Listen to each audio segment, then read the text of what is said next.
Emma Carter had spent years proving she could survive without anyone.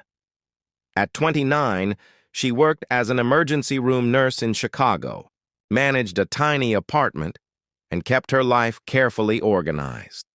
Her father had left when she was 12, while her mother had raised her alone until illness took her away.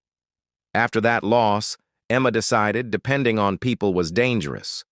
Promises could disappear, people could leave, and hearts could break. So she built walls around herself and called them independence. She believed love was unnecessary, marriage was a distraction, and needing someone was simply another way to become vulnerable again. One rainy evening after a 16-hour hospital shift, Emma walked toward her apartment carrying a small grocery bag. Near a closed bookstore, she noticed a man sitting beneath the awning. His clothes were soaked, his boots were muddy, and his tired face showed someone who had forgotten what safety felt like. Emma almost continued walking, but something stopped her. "Are you okay?" she asked. The man looked up and forced a smile. "I will be." Emma frowned. "You don't look like it." He laughed softly. His name was Daniel, and after losing his construction job, apartment, and savings, he had nowhere to go. Emma knew she should leave him alone. She had enough problems without bringing a stranger into her life. Still, she remembered how helpless she had felt after her mother died, when nobody had stayed beside her. She sighed and offered Daniel a warm meal and her spare room for one night. "One night," she warned. Daniel immediately nodded. One night. He was grateful, but careful not to make her uncomfortable.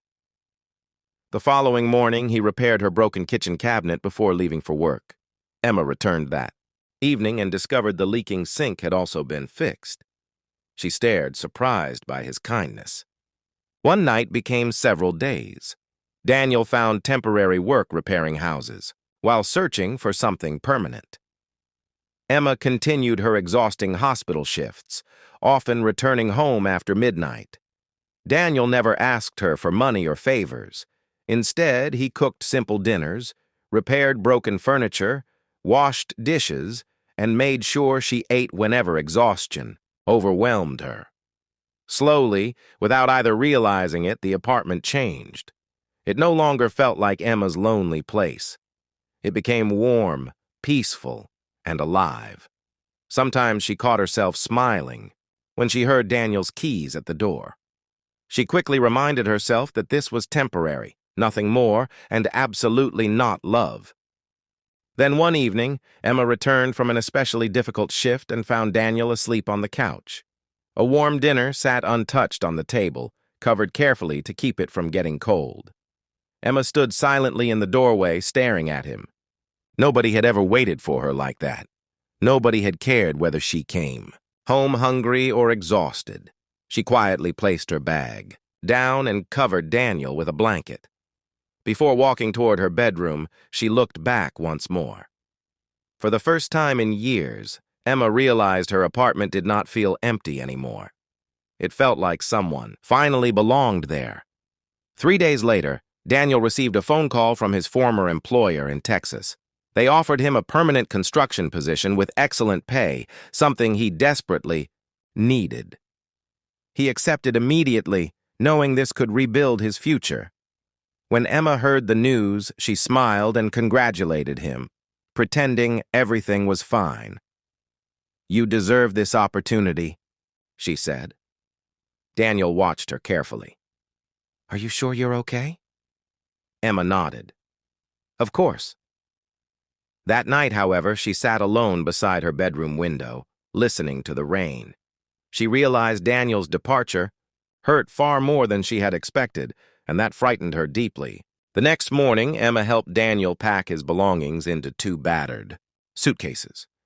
He folded his clothes while she organized everything carefully, avoiding his eyes. "Thank you," Daniel said quietly. "For what?" she asked. "For giving me a place when I had nowhere." Emma smiled sadly. "Anyone would have done it."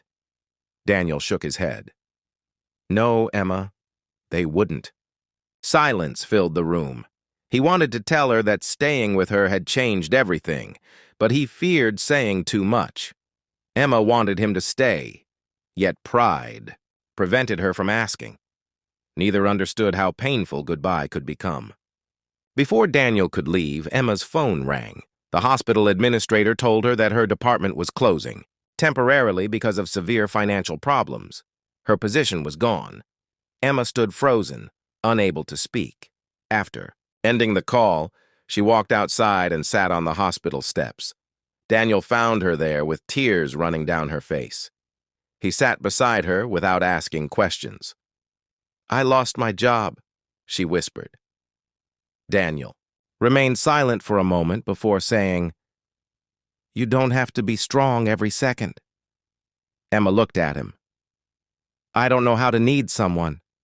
Daniel smiled gently. "Neither do I." Daniel canceled his flight to Texas. Instead of leaving, he stayed to help Emma search for another nursing position. He never treated her like someone helpless. He simply reminded her that losing one job did not mean losing her future. After several weeks, Emma received an offer from a hospital in Milwaukee.